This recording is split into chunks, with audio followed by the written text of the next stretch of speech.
NJC were able to come out on top. If we ever have like national teams for an event, France is going to be an absolute monstrosity of a team. They have so much talent over there. Let's dig into our first ban phase here. Unlike your ranked bans, these are not merit. There's a non-first Mantis ban. Are NJC going to protect the Mantis here? They protect the Luna. Okay. It's Celestial Husk. I feel like getting Jeff out of the way, because then if you have one-sided Jeff, you get one-sided Venom, one-sided Adam. Like, it really forces NJC to be a lot more active in banning things that the Jeff enables now, which means that these next couple of ban slots are likely going to be targeted towards those heroes that we just mentioned, especially because Peps, like, banning out that Ultron is one of the counters to Jeff. Him, Magneto, all of them with the CC immunity of their ultimates being able to instantly target a Jeff in its Jeff form makes it incredibly hard for that strategist to be able to find value. But now Peps have really good Jeff composition potentially, really good flyer composition potentially too, because they're able to guarantee themselves one-sided Ultron. Yeah, Team Peps have got a lot of pivot options here. NJC potentially looking at maybe just a double strategist here if they end up with something like a Luna Invis. Adam being taken away, I think, is a great way to remove one of those tertiary ingredients of a classic triple strategist roster. Is still in play as well for NJC. So even if we do see the Jeff buoyed up by the symbiotic shenanigans coming on through from that Vanguard, NJC do have options to be able to pivot, and I feel like removing the Adam is a much stronger use of the ban than the Venom on a domination point, where, as we've talked about, Karmic Revival just not even needing to be worried about in terms of the ultimate economy that you have to use to expend after it is far more valuable, because even if you remove the Venom, Captain America still fills the void. Yeah, but Captain America will indeed fill the void. That's going to be the one-sided Adam here for NJC, which might allow them to pivot a couple of fights into their own. And of course, one of the things which is often underlooked about Karmic Revival is that it is CC immune, so you can use it to dodge the It's Jeff and elicit some sad Jeff noises. Like, imagine if you're trying to eat the least mobile hero in the game and you hear "born again," just sad Jeff noises everywhere. Pettiness. That is absolutely true pettiness. I think I've seen Lunas use their ultimate to dodge It's Jeff in my own games. I would. Gotta look out for number one, Mox. Gotta look out for number one.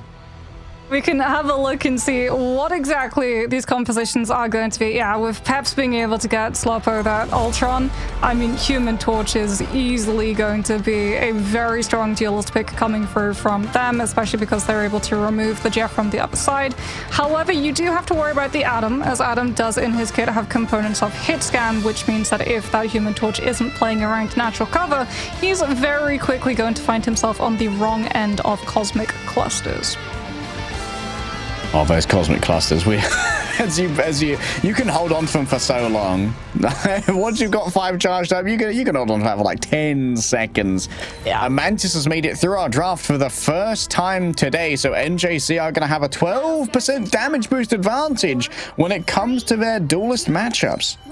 Not just that, but it's also going to be potentially given over to things like the Adam, or indeed the Star-Lord, or the Feast of the Abyss too, so that you can have that break point and potentially find a pick through Peps's end. However, there is not really a lot that Feast of the Abyss is going to be able to target. Exo can just iframe it with the Dark Teleportation, and Walsh Mini can just bubble it. Could be easy to try and deal with.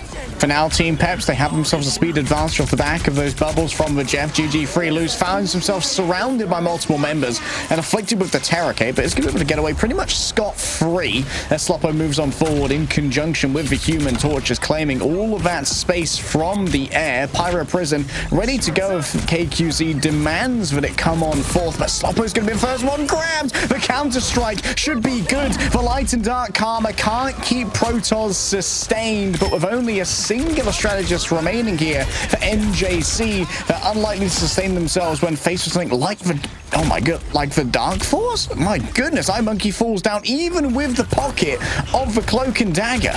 Well, NJC just bring that Adam back with the cocoon.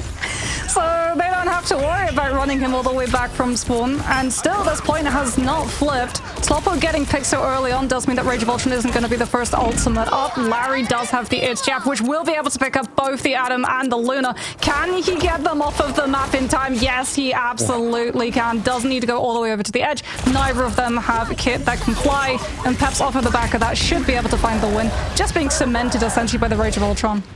Sloppo says, you know what, I might be able to win this one out here with the Rage of Ultron. Team Peps rolling on fourth. Ninja are very close to getting the first cap, but they don't really have the numbers here. We still haven't got the first cap. Boy, do I love domination when there are 3 strategists on either side. Up comes the Galactic Legend. This could dunk down on top of the Luna. Welshmania running out of means of mitigation as KQZ rings around the rosies. The Celestial Sword is danced around. The Maypole is gathered. And here we go once more. Fresh resurrections offered up here by Spyglass, but is going to have to just commute forward to get everyone within the AoE that the Adam provides. Team Peps start their progress towards their first capture here, and iMonkey tries to ward everyone away from contesting using the Sonic Seduction. A quick bit of mitigation coming through from the Soul Link as KQZ find themselves karmically linked to Protoss, who takes them down and sustains themselves in turn. NJC moves on forward once again, all damage boosted by the Soul Resurgence of the Mantis, and Exo's been dragged out here by Teemo as iMonkey strikes back in their own right. Both of these Emmas brawling everything out. Larry going for yet another. Grabs out the Luna, who's going to have no chance to try and survive this one. A cinematic angle of Larry just leisurely taking Protoss away as Sloppo in midair is going to be able to get some heals. And finally, can we see our first? No! No! I refuse! Let someone cap! They contested! No cap comes out. NJC continue the fight. They don't have the ultimates though. The Itch Jab targeting Protoss is absolutely massive, as it is a strange TP, but no strategist ultimate to be able to sustain NJC once it comes on through. iMonkey's going to have the Sonic Seduction, pops it immediately, trying to just break the shield, get it connected onto the bodies, zone NJC off of the point, so finally they can cap, but Protoss is able to come on through with the fate of both worlds, the CC immunity, and NJC put themselves back onto the point. It's up to the Human Torch. KQZ with the Supernova just trying to shut down the angles that the strategists have access to finally wean off the sustainability. And it feels like an Aeon has passed, a round played in full before the cap even begins once. KQC finally frees me from this prison. And Team Peps are in control, Mox. Coco is going to have that Galactic Legend, however, Welshmania with the Meteor M is going to be able to absorb it almost in full. Sloppo 2 has that Rage of Ultron, which NJC are going to have to try and deal with. Spyglass approaching their Karmic Revival, but the value of Karmic Revival is far diminished if you're not in control of the point. Galactic Legend does get absorbed, but it's not going to charge up the Meteor M into a pick, and Peps instead have to invest now the Eternal Bond as the fight moves on to the point. Yeah, and you can see that NJC, they don't want to move forward into this Eternal Bond, given that it was already forced on out. Out comes, I believe, a damage boosted Feast of the Abyss. It's enough to grab KQZ. Resurrection could be coming soon from the side of Spyglass, but Larry has grabbed themselves an Antis over here, and it's going to be difficult to try and sustain yourself from this one. Light and Dark Karma gives a little bit of additional sustain over to Protoss, but without all of the healing spores coming out of the Mantis, it could prove difficult to try and make this one happen. And now, even as these fights go long, it's all in favor of Team Peps as they're still accruing that percentage, and iMonkey has options to pivot into the Sonic Seduction. Indeed, they are going to pop it on out here. Protoss going to find their ultimate silenced here. Spyglass going yet again for a Karmic Revival, trying to set up a hot ground underneath them is KQZ, and Spyglass brings 4 players back into the fray, but Team Peps still in control. Yeah, Peps don't chase into that res position, and it means that NJC gets a hold on to the fate of both worlds for this fight next. They're going to have the Galactic Legend too, and Welshmania doesn't have the Meteor this time around to absorb it, which means that KQZ and this Human Torch is about to become very vulnerable, as that Galactic Legend is so good at picking the Torch out. However, with the natural cover, the Torch is able to avoid it and dives directly into his own Jeff ultimate.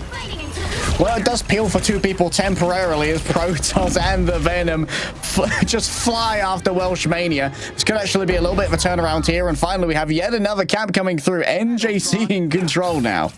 KQZ does still have that Supernova. NJC don't have a Meteor M or a Magneto or a strategist ultimate. However, they should have soul bombed and that Sonic Seduction to potentially shut down this flyer. But if Team Peps want to get incredibly aggressive, they can all in on this fight before the Karmic Revival is up and just find the picks, force the team wipe, and win the point with the 1% needed. All right, Timo catching a little bit of early poke here as Welshmania starts to get their toes onto a point already. It's going to be the Rage of Ultron here onto Spyglass, having to share out the damage, utilizing the Soul Bomb. They want the Adam real bad, and they're going to find him. However, stance for Soul Revive available. Coco has to disengage towards the back into the loving arms of their strategists to get the healing that's necessary. Immediately trying to shut down what KQZ was cooking, but a well-timed Metallic Bulwark frees them from the mind control of the EMEA, and that means Coco's isolated, unable to survive through it. There is going to be POVS' own ultimate here to try and keep everyone sustained, and Spyglass still cooking around the back and cooking Sloppo in their own right as well, managing to throw it down range with that rod. And KQZ is getting a little bit frisky, moving in on towards the Adam. Wants the 1 versus 1. It should be a slight advantage, and indeed Spyglass can't raise themselves from that one. Will be coming back rather quickly though through the portal that's been summoned out by Timo. Can use the live stream to just keep this one sustained. Team Pepsi yet to be in control. Larry once again ready to cook with the It's Jeff. You can see the healing pond on the floor. 2 players grabbed on up, unable to right click away from that one with the iframes. And at the edge of the map once again beckons as Ninja find themselves down 1 player and likely to be a second as Coco chased down by the Jeff. How many players is the Res going to bring back? The Venom gets brought back in time to be able to dive onto the point and keep overtime in play. The problem for NJC is that they just have no ultimate to take advantage of the space that he's provided for this team. Out comes the Galactic Legend. Can it find the pick? Sloppo gets taken down before Rage of Ultron can come on through.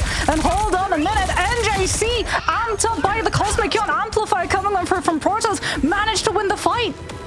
Man, big value from Perez there of Spyglass, and they're already halfway to the next one, Mox.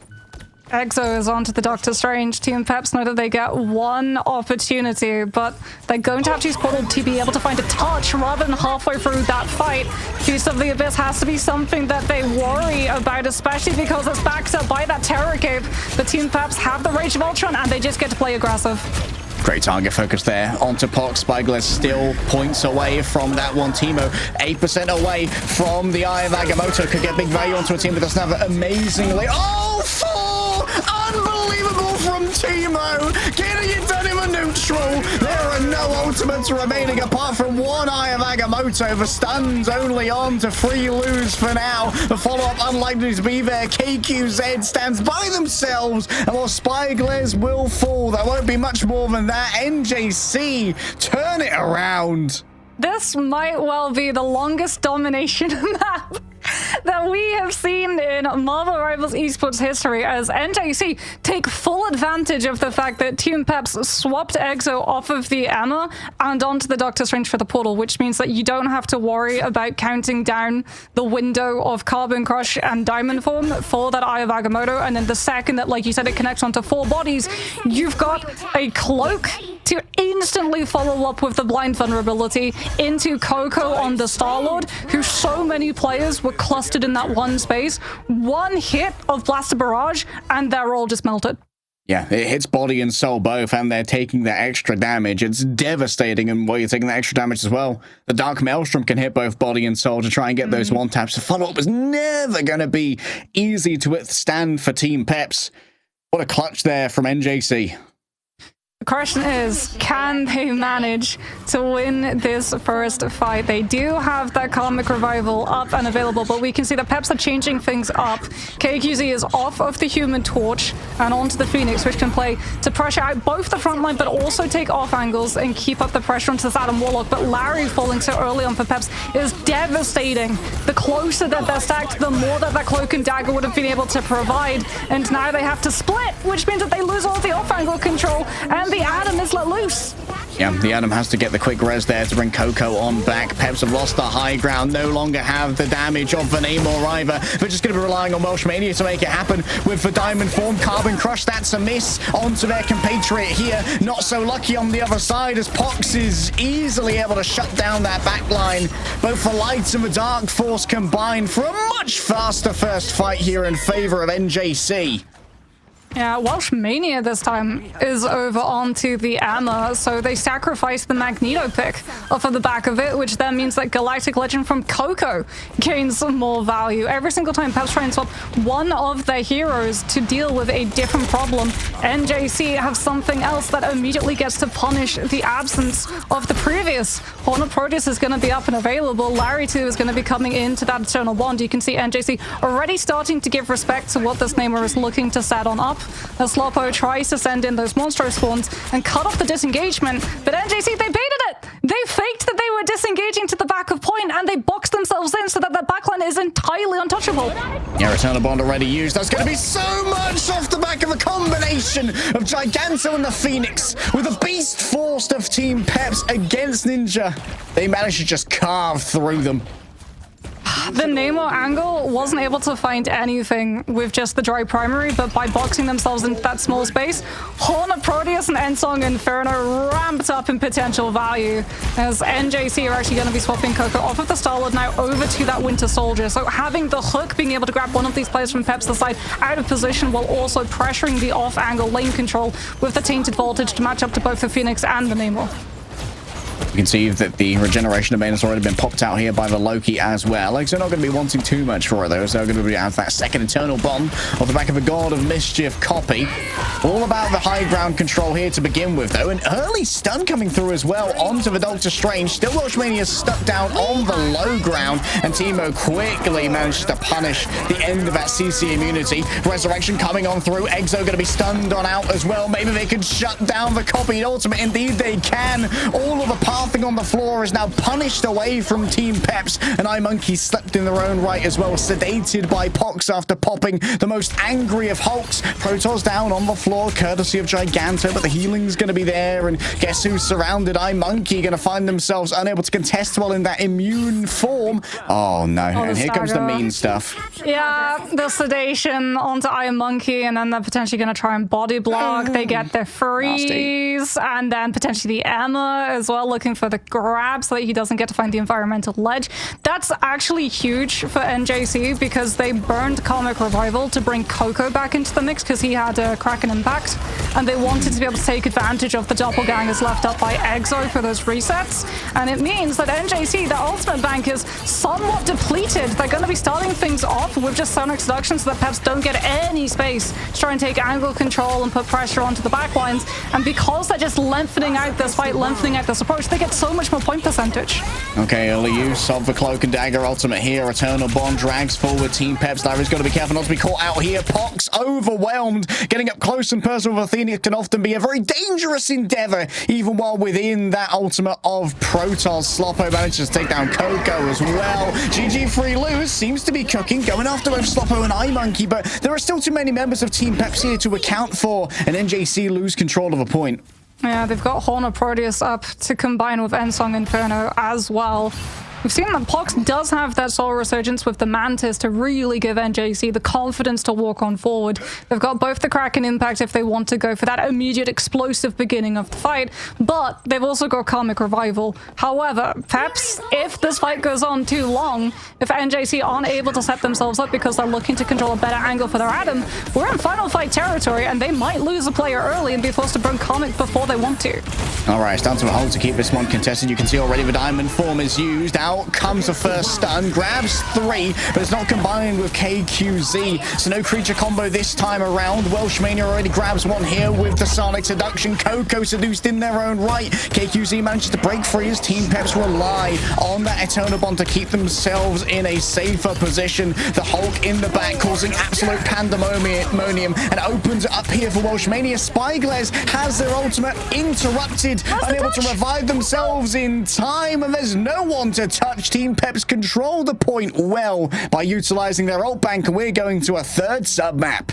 That was so smart from Peps. They used the Hornet Proteus with the Earthbound debuff, which means that the Winter Soldier who'd popped Kraken Impact unfortunately loses the CC immunity of that first activation frame, was held in position, wasn't able to use Trooper's Fist to escape out of the Namor ultimate, and then when they know that Comic Revival's coming on through, one person from NJC has to be on that point, but they don't have the mobility of the Venom because they'd swapped their players off of it, so it was up to the Winter Soldier to be the more tankier individual because he doesn't actually need to hit his abilities to get those overshields. So what does Peps do? Well, Welshmania goes into diamond form and spinning kicks him away from being able to tap onto activation of overtime, and Karmic Revival gets burnt entirely for nothing. Yeah, that's a huge tool that's gone for this first fight now, Mox, which might leave NJC a little bit under-resourced. That's definitely going to be one that you feel is, like you said, ultimate charge and domination rounds carry over. It does mean, however, that they're going to have Fate of Both Worlds and Psionic Seduction into this next fight. As to, are they going to be picking a target, looking for a blind, and jumping on one poor soul of Peps? But, it's a bit scuffed. It is. We might need the sat-nav to get rebooted on the directions for that one. Okay, they've given up the entire high ground as well. So for NJC being down that resource and down positioning, it's not looking amazing for the first fight. They'll drag Team Peps down to keep this one contested, at least as Sloppo's had to use their Blessing of the Deep. It's all in on bullying here to Protoss, and it forces out the response in the form of the Fate of Both Worlds. Big Terror Cape means that plenty more damage is going to be taken. Sloppo's overwhelmed, and now it's just an absolute ult fest here. NJC, the second they get anything, they're going to be using it right away. Exo unable to stand up to the power that the Winter Soldier brings to the table. Reset after reset is going to allow NJC to start off strong.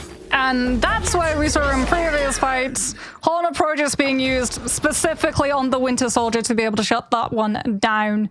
As NJC, even though at the beginning of the fight they burned so many of their resources, Kraken Impact just outlasts Peps' Eternal Bond. God of Mischief is going to be up in this next fight for Exo, as too is KQC going to build up the Endsong Inferno. But this time, NJC have the positioning and the ability to scout out the rotation, which means an early pick onto Teemo. Yeah, Teemo forced early. However, Counter-Strike here onto KQZ, and guess what? Spyglass can maybe resurrect some players later. In towards the back, 3 players stunned. Larry, Exo, and iMonkey all find their minds taken away from their bodies. Corporeal forms are shattered as Larry does their best to survive against the onslaught of NJC. There's going to be yet another chase coming on through. Welshmania finds himself alone. iMonkey going to be resetting elsewhere, but Larry didn't get the memo and is removed by force. It wasn't just corporeal forms, it was ultimate charge bars too. Exo was actually caught in activation of God of Mischief, which does mean he doesn't lose the ultimate as a whole. It goes down to the half charge, so he will have it potentially up for this next fight. But I don't know how long they have left to be able to deal with this. NJC have heightened the distance between themselves and things like the Namor and that Phoenix, so they can scout out the rotation. Peps having no choice now but to look for a back cap threaten and try and pull the attention away and set up for a Terror Cape coming through from Larry. But the Soul Bond is there as Peel, and NJC are able to survive even the Horn of Proteus hit. Okay, Endsong Inferno going to be used here as well by KQZ. They are going to be using the creature combo for now. That's a big Terror Cape, but still, Coco knows where it's coming from, and the most likely path, so can gun it down with Rotterdam even while blinded. Still, there's going to be follow-up given over by KQZ, and the animation cancels. Sloppo's got himself such a good angle here to just tear through. However, it's second phase of the fight, baby. Spyglass welcomes everybody back to the world of the living, as Welshmania is forced to throw in even more to try and keep this one contained. Exo with the copy off the back of the God of Mischief can bring in the Eternal Bond, but can't chase down Pox. Has managed to slip the net for now. Team Peps are in control though, so NJC need to make their calls. Oof, Coco was looking for a Kraken Impact. Doesn't manage to find the angle, just has to stand still so that NJC lose their players immediately and can just set up for a reset the quickest that they possibly can without giving Peps either point percentage or more ultimate charge before this next fight breaks out, as NJC have Psionic Seduction to get themselves into a position to then use the Kraken Impact, which is the win condition for them. The problem is that Team Peps are about to hit the counter to that win condition. Horn of Proteus is going to be on Sloppo's hands. All right, opening up here with a Sonic Seduction. Sloppo doing their best to avoid. Already you can see the Blessing of the Deep. That's going to be a big Horn of Proteus. Spyglass held aloft by Emma. An offering to a Protean god. Neptune, accept my sacrifice and accept Sloppo's glory as Free Lose just manages to reset off the map. And it's going to be one last attempt here for NJC. the min-maxing coming over from Peps. They knew Sonic Seduction would be used to break choke. Sloppo purposefully hides himself behind the rock, then sets up for the Blessing of the Deep. Not because he's coming under pressure, but it gives him the better angle to set up for the Horn of Proteus immediately before that Sonic Seduction can find the silence. As NJC looking for a portal, they found the Cloak and Dagger. They know where Larry's positioned, and Larry's trying to hide himself away from the rest of the team, which ironically means that he's in more of a precarious position now, but there's so little time left that NJC have to play with. They've got to just go into the point itself.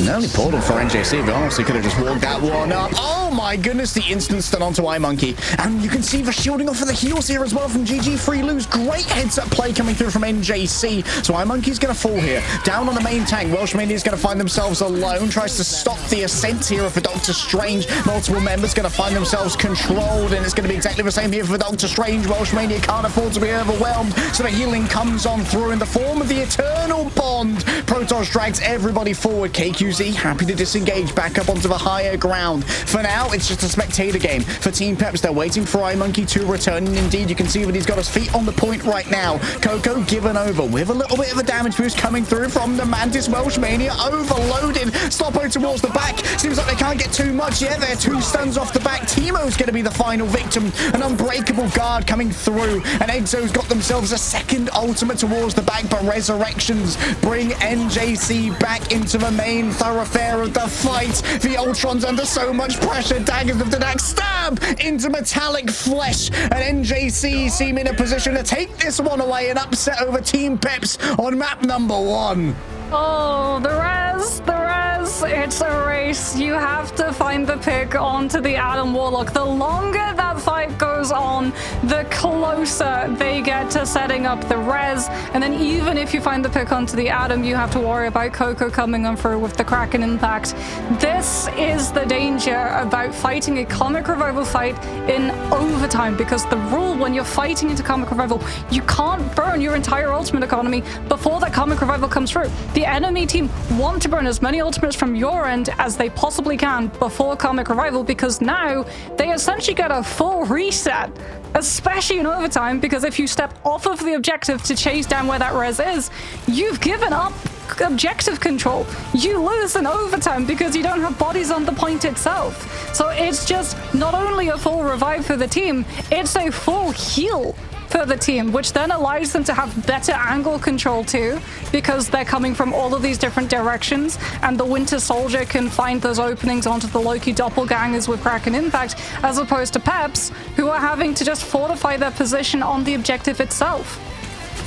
Running through our highlights now, I fully expect for Diatonic and Tetra, their content this week is going to have a fully timed out version of that first fight to see how long it took to win the first fight / get the first capture. It felt like 4 fights in one, and this truly is some strategist that's happening. There's no other way to put it. Free Lose getting so much value off of a Strange. We talked about it earlier when we were doing a little bit of filling before the revive. We talked about Doctor Strange having that little buff to the Maelstrom of Madness, being able to put it out every 6 seconds and being able to charge up rather quickly as well, means that you can build up towards those Eye of Agamottos rather quickly, and when there's no opposing Doctor Strange, the reliability of opposing shields can be a little bit here and there, and we saw huge value come out of GG Free Lose when hitting those huge 4-person Eye of Agamottos.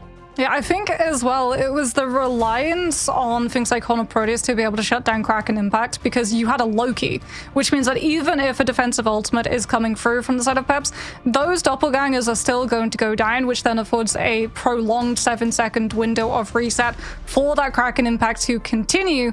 And with the length of ultimates that we've talked about, right? We talked about the fact that Luna's ultimate was nerfed. It went from 12 seconds to 10 seconds. That means that Fate of Both Worlds has a far lower likelihood of being able to outlast those resets from Kraken Impact.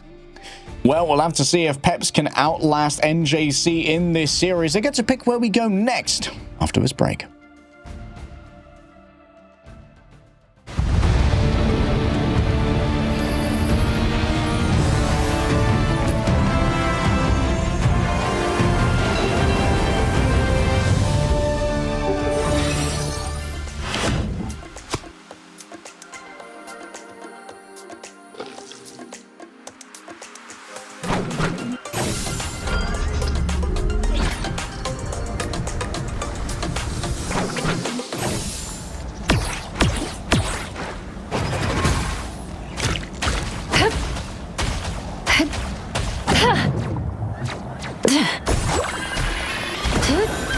Psionic Surge!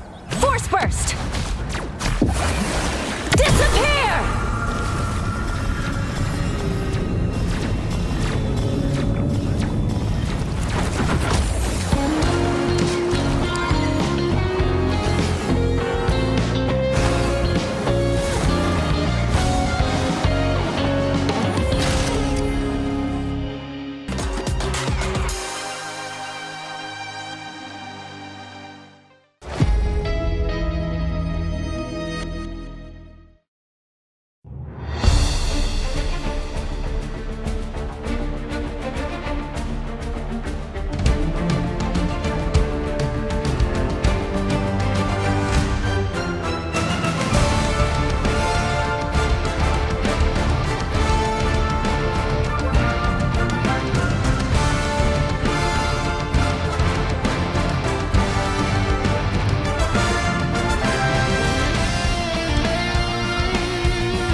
Mox, I'm glad you're the one of us with an analytical bent, because I couldn't tell you what just happened.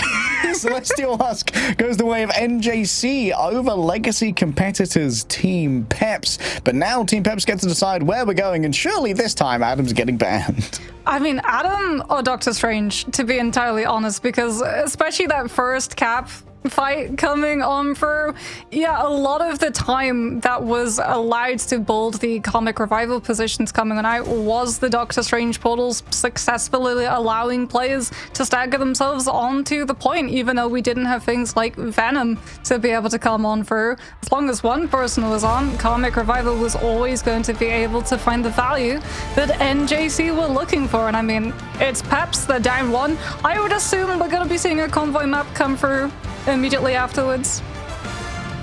Well, we'll see it at the top now. It is indeed going to be Idrisil Path. Well predicted, Mox. And, well, if we know anything about Idrisil Path, it's that 3-3 can rule the day. Okay, surely it's gonna be an Adam target ban coming out for both of these sides, as it is gonna be Mantis getting removed for NJCs, and immediately Peps also going to be yet again recycling the insta ban onto that Jeff. So far, both Adam and Rocket and Loki are all going to be in play for the triple strategist lines, which does mean that the stall composition potential is going to be incredibly high. I mean, honestly, the Loki did invite the Coco pivot as well, as you kept outlining the doppelgangers giving that 7-second reset timer. Can be very good when you're going up against a strategist ultimate of limited lifespan overall. And still, we haven't seen the ban on the Adam, which seemed to be somewhat problematic for Team Peps to try and deal with.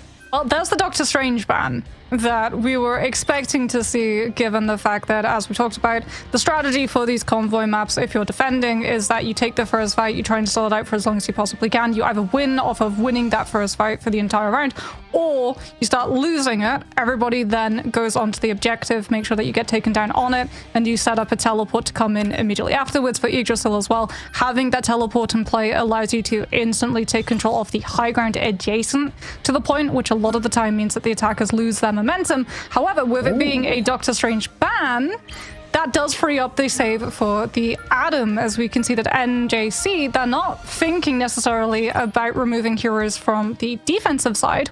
They're weakening the spawn hold break potential for when Peps are on the attack. Yeah, because we were talking about Line Pro earlier about how these drafts go, and Line Pro was saying that sometimes these drafts are pivoted very early into that spawn hold, and sometimes they're all about having a better draft after the spawn hold is broken. It definitely seems like the draft here from NJC is very much about making sure the spawn hold is as powerful as possible by getting rid of the Storm and making sure that that recontest later is a little bit more difficult from the side of Team Peps as well. Yeah, because Storm with the one-sided damage boost where you can just walk onto the enemy team is incredibly strong at setting up things like a Punisher, and when we normally see the Vanguard setups for the spawn holds, Groot tends to be one of the ones that is most commonly used, and Punisher being able to not only melt through the Groot walls, but also having CC immunity attached to the activation of his ultimate of Final Judgment means that you can walk forward when the defensive team is trying to use Strangling Prison to stave you off.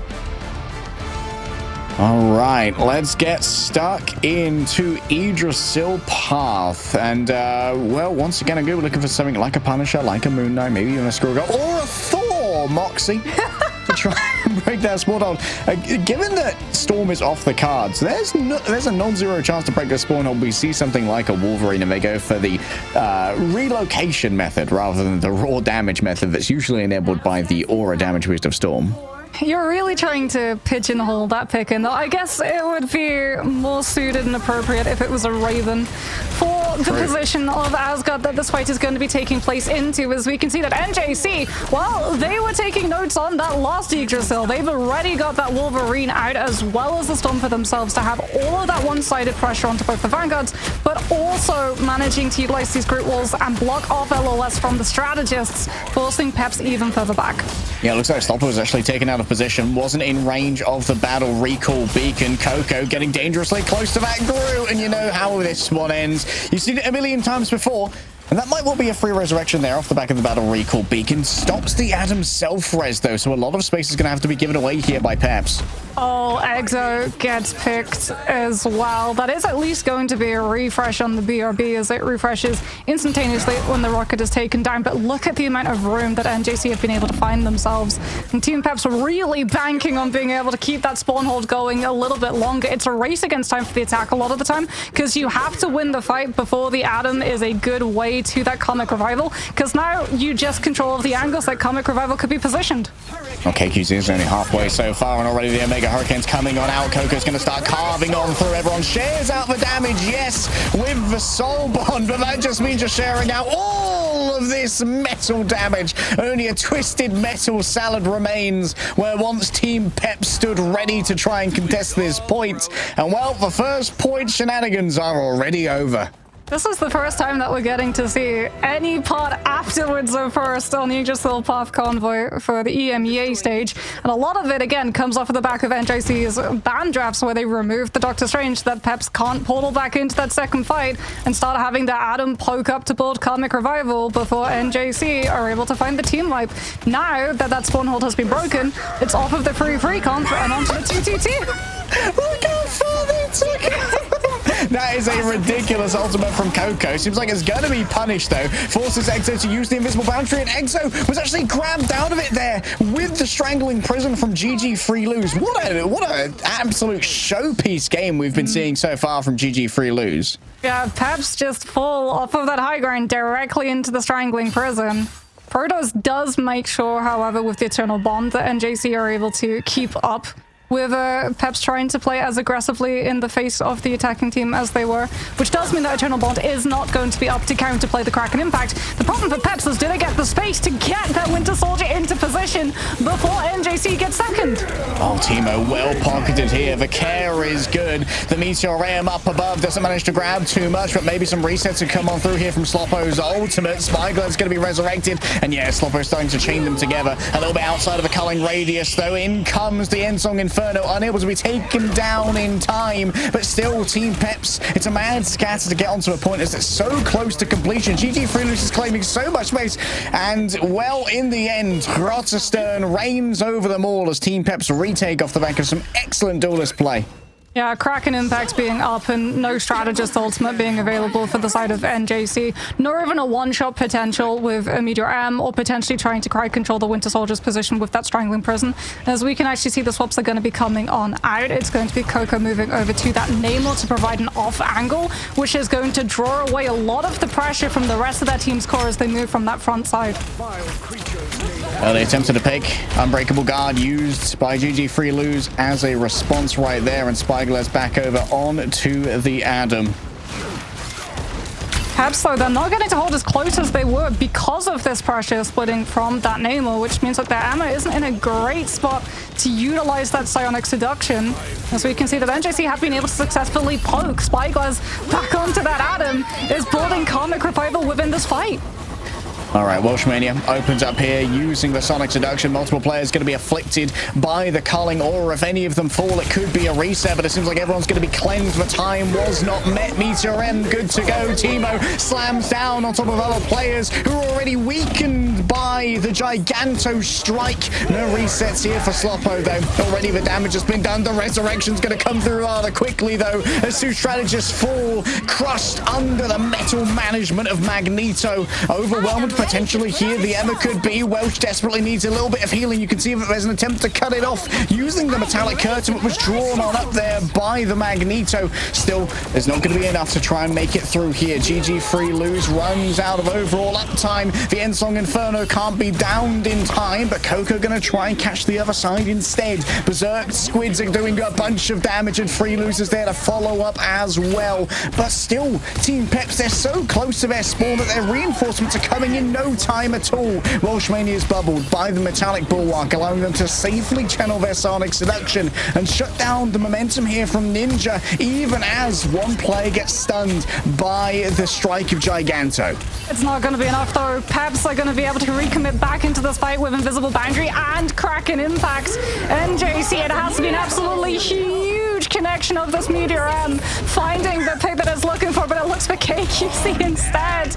Out comes the Kraken Impact, directly finding the connection onto the Adam, who'd already burned the self-res, and NJC know that they get one more opportunity. They can't afford to allow Sloppo to just keep Kraken Impact going. It's Teemo onto that Doctor Strange. Pox is going to have to almost immediately burn the Soul Resurgence from the Mantis too, and hope that Karmic Revival is going to be able to win them this fight in the long run.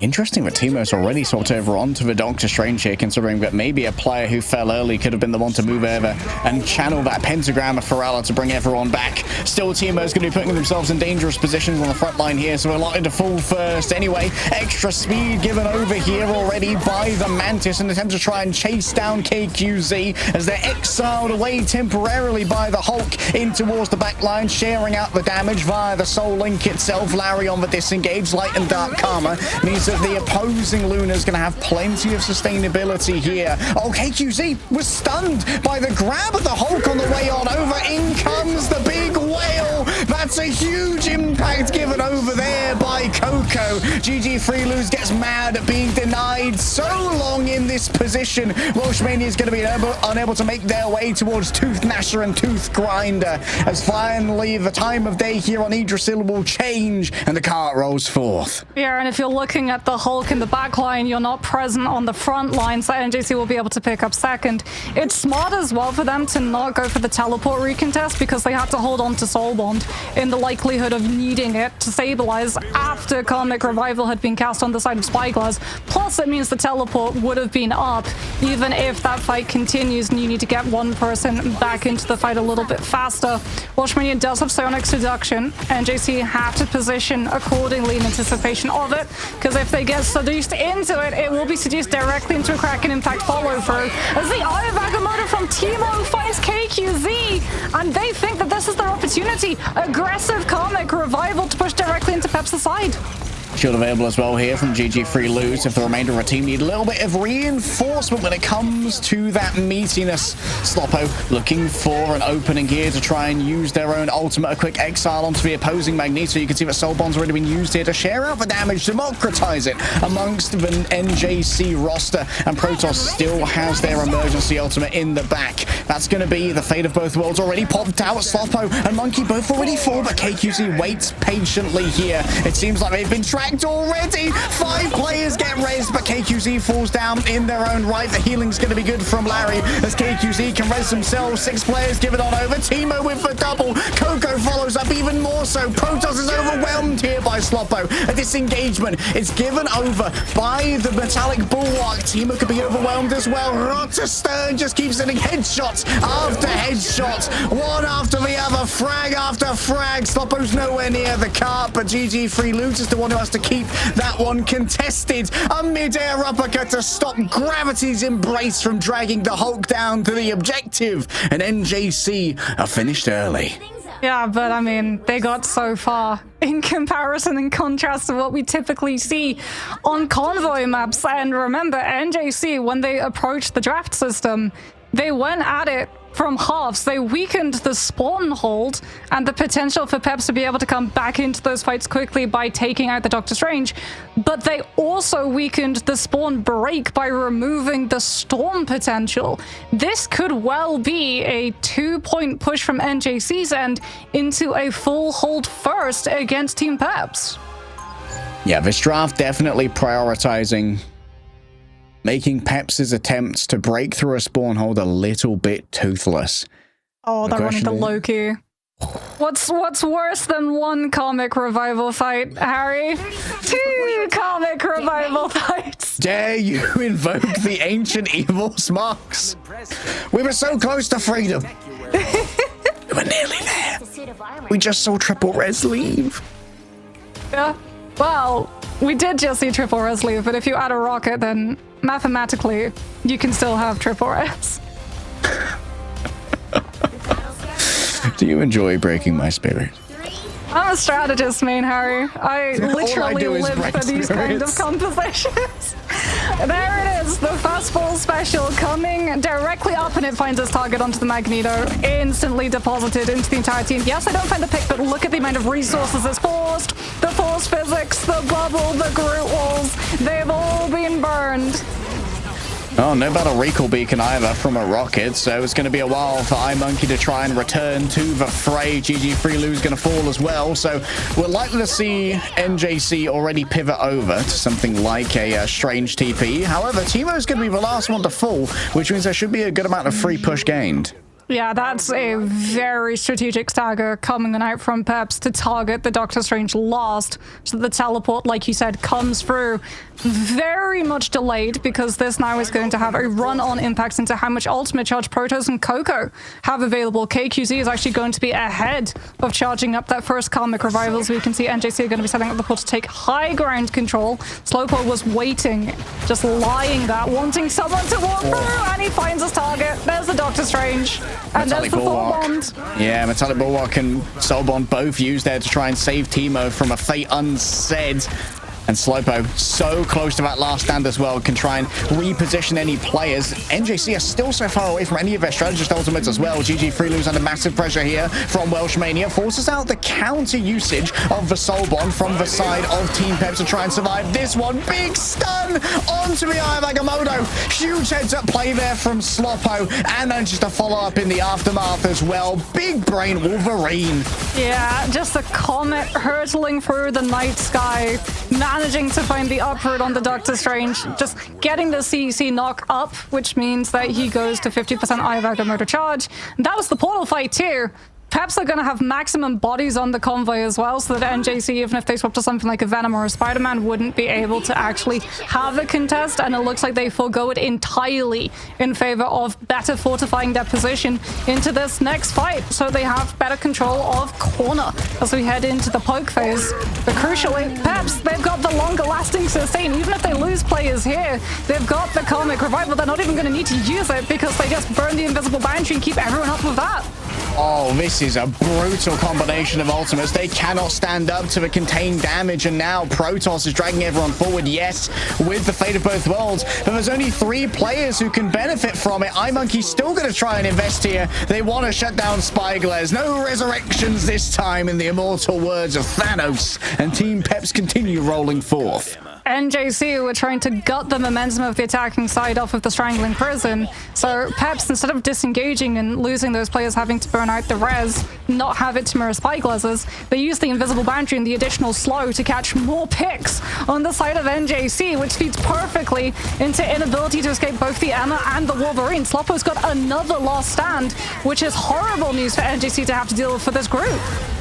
New last stand about to drop. GG Free Lose makes their engagement happen. Oh, the last stand grabs up 2 players. Is the support going to be there? Is going to have to be a resurrection after the fact, as Karmic Revival should bring back both of the fallen players. But still, the body count keeps piling up. Sloppo wraps around the back. Yet another grab onto the group. A counter grab to try and take Sloppo away from that vulnerable tree. Larry drags everyone forward. That's a big ultimate there. Sloppo is going to be stunned up by the Eye of Agamotto, but the follow-up's nowhere near. His health bar's barely moved. All of the Eternal Bond heal is more than enough to try and deal with this one, as Welsh Mania gets so on top of things with the Karmic, with the Psionic Seduction. There's nothing they can do to avoid the incoming adamantium claws of Sloppo, and Teemo's just going to stand alone on the cart with no friends, no dreams, no hopes, and no defense. Peps get the staggers as well, using the invisible boundary so that NJC can't disengage and play, having the closer respawns to match up to long-term fight potential against the Karmic Revival. We head into third, and already we've seen puny banner forced now from the side of NJC, which means that they lose even more angle control for Coco on this Nemo, who has to find the picks to keep Peps in check. They've got to scout the Wolverine, otherwise Sloppo is going to be an absolute menace, but at the same time pressure out the Adam so that Karmic Revival isn't there for Peps for free.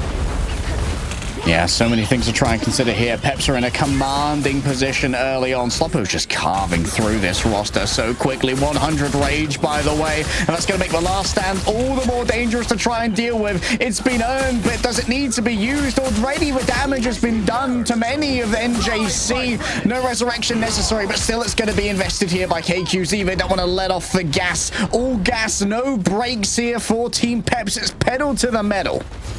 I mean, NJC, they do have players that can potentially tap onto this point, as do they have the Horn of Proteus to try and cover the objective and pair off of some value with this Fate of Both Worlds. But Peps, they see the ultimate, they know where it's going to lead to, they try and back up, but the Horn of Proteus is purely positioned on that disengagement, and NJC will be able to hold on. Okay, now this is the dangerous position for Team Peps. In this long respawn, Sloppo's going to get themselves staggered, and NJC have themselves quite the armory to try and defend for 2 minutes. Peps don't have the Karmic Revival mirror either.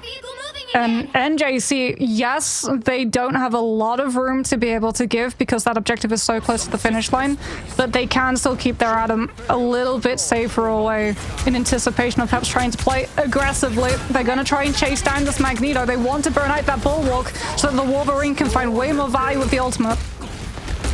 GG Freelo's trying to make themselves a difficult target at the moment. Already Metallic Bulwark's been sent over onto Sloppo to keep them safe. There's a little bit of contention happening up on the high ground, I believe, to try and get Coco free of that one. Oh, instantly Sloppo just gets disintegrated. KQZ's gone as well. And oh, the Eternal Bond's been invested by Larry. This could prove ruinous overall. KQZ needs to try and build up towards that Karmic Revival off the back of this fight as Larry finds themselves isolated. The healing's gone away. GG Freelo's going to be able to disengage for triple strategists, just scurry away with their tails between their legs, hoping to bait someone in a little bit too far to get picked up by Sloppo. It's a long-range grab, but the indestructible guard will save the Hulk, and that's one less tool for Peps.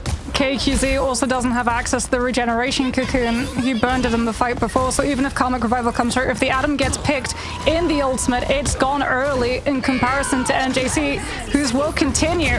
Psionic Seduction is going to be opening things up. However, the Magneto has the curtain to try and shield themselves from it, but they are losing these players one by one. Timo and Coco fall down, instantly resurrected there by the Karmic Revival, popped out by Spyglares, but now Team Peps have the advantage. KQZ still has their own in the back pocket, and the invisible boundary has been drawn up as well here for NJC, so a lot of their resources and sustainability has been exploited. GG Free Lose isolated in the back. The healing is sublime though, just getting out of there like they were never in it. Sloppo, the first one to be taken on down, instantly cancels the resurrection coming through. That means KQZ needs to drag them both forth once more, and the Meteor M's in the back line here. If Timo's brave enough to try and cancel all of this, dragged forth by the Luna, Larry's take him down. Team Peps are running out of time, they're running out of space. Box to take him down. Yes, in comes the last stand from Sloppo. Can they convert upon it? Spyglares take him down elsewhere. Does have themselves a Cocoon Revival to bring themselves back, and it seems like Team Peps have finally managed to find everything they need to turn this one around. GG Free Lose dances for their life on the point. Doesn't want to back off too far to keep this one contested, but has to make sure that their health bar gets the maintenance that's necessary. Coco's returning. Off the back of this, Timo still holding on to a Meteor M. They want Larry so bad they need to try and shut down that Luna. They settle for Exo instead, and KQZ's taken down elsewhere. There's not enough healing to keep Welshmania up, and you know that Spyglares almost has the resurrection available. NJC at the last moments, they've been able to clutch it out. Sloppo's returning on the Iron Man, but Jarvis, you're gonna have to clip this one because Team Peps are slain by the upstart Frenchman. Oh my goodness, GG Free Lose just had the absolute outplay of the entire round. He activates his Hulk ultimate, which has iframes. You can't hit him when he's activating Worldbreaker Hulk. So he actually activates it when Sloppo goes for the Feral Lunge, and he slides right through the Hulk hitbox. And that gives enough time to NJC to start setting all of these pieces in motion. They swap Pox over to the Rocket Raccoon for the BRB station, which then actually brings the Adam Warlock back into the fight, which is the perfect hero that you want for an overtime fight, to have that sheer amount of sustainability plus your soul wand that the other team doesn't have access to. Continuous pressure that Peps have in the back of their mind where they're thinking Adam is still in the fight, Karmic Revival is going to be incredibly close. We now not only have to control the objective itself, but the side lanes too, which is why we see things like the Wolverine going as far away from the point as he does to make sure that Karmic Revival isn't having any of those levels of setup. And NJC just managed to find the turnaround because of a Hulk ultimate. Oh, Mox, it's a 2-0, but not in the way that anyone would have expected. What a surprising performance here from NJC. Upstarts going up against Legacy team in Peps. Really showing off how much talent this roster has, and I am so excited to see more, especially from GG Free Lose. What a magician. I mean, again, we talked about the strategies, right? We highlighted how intelligent Peps as a team for the entirety of 2025 have been, not just off of their players, but off of the staff associated with the team too. And it appears very much that that intelligence has continued on the side of NJC. I am so excited to see how that ban draft is going to evolve as we can have a look at this absolutely insane play, like the Meteor M being able to come on through and find things like the Jeff when he's trying to disengage. Not just that, major props to Protoss as well for holding on to the fate of both worlds as long as they did, to have it still up and available to match wits with the sustainability that Peps' own invisible boundary had when they came back from their Karmic Revival and were trying to place invisible boundary and have one-sided sustain, and also that slow effect on the objective itself, to the point that potentially it would spook the positioning of the defenders into giving up the space and allowing Peps to find the momentum that they were looking for, and without the picks, just get that last little bit of space that they needed, but they hold on to it for so long. And then we have the Horn of Proteus coming on through as well, being able to catch on to Larry with the Cloak and Dagger's Eternal Bond being cut short. Every single person on NJC's side stepped up massively in that overtime fight. Yeah, it was a hugely intelligent sequence of plays that came out from NJC, and I'm thoroughly impressed with a team that was essentially fighting for their life to even get here after the Ignite, the second second set of qualifiers. But like, okay, well, they were fun to watch in the qualifiers, but we won't see more of them. Then Rad went to NA and there was a chance to do the play-in for them, and they played out of their minds over there. But damn, GG Free Losers just had so many impressive plays. Oh, and we're going to be able to talk to the brains behind the operation. Let's bring in the poached coach for our interview. It's Idan. Nice to see you both. Thank you for joining us, and congratulations on the new pickup. Hey, can you see me? Can you hear me good? Yes, we can. Perfect. How are you guys doing? D tier, by the way, in the back. Yeah, D tier, by the way. Everyone put us in D tier. Yeah, we're here to shock people, you know? We could never. We were talking about how excited we were to see the strategies behind the team in anticipation of potentially a full hold and also then breaking that full hold. Can you talk to us a little bit about what it's been like as a coach having to approach into Season 4 and understanding that there are so many compositions that have such insane levels of sustainability that you have to teach the team how to keep up with the sheer amount that's happening for as long as it is? Yeah, I mean, that's a strategy everyone is pretty much doing. Like, the goal is to try to find out, like, what's the most optimal way to do it. Like, I don't know if you saw in the draft, for example, like, we try to manage something in the draft to make it maybe easier to hold. Sometimes working good, sometimes not. But yeah, the whole goal is to find something to optimize it, because everyone is gonna look for like the GOAT's composition, like triple tank, triple support, right? On defense. So when you came into this team, did you have much to do with the roster construction? Or if not, what was the main thing that you brought to this team in terms of shaping up their performance? So I pretty much joined them after they qualified to the Ignite. They were like, hey, Dan, do you want to join us for this adventure? So I was like, yeah, sure, let's do it. It was that's a good challenge, because I didn't know the roster before. There's a lot of players where it's my first time that I work with them. I've been working with Team Peps on Season 1, but yeah, it was pretty much a new atmosphere for me. It's like all French, you know, so you know how it is with the full French roster. So yeah, my first time working with those guys, and I joined them recently. So talk to us a little bit about the environment within the team, because is it sort of like you have one IGL go-to, or is it a little bit of everybody talks in separate locations?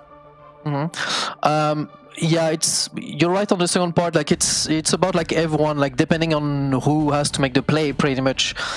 Sometimes like the backline has to take the lead, sometimes like or frontline has to take the lead, sometimes the DPS. Like it pretty much depends on what's going on in the game and yeah, what ultimates we have, for example. So we don't have like a clear in-game leader. Like we still have a captain, but not really like in-game leader, I would say.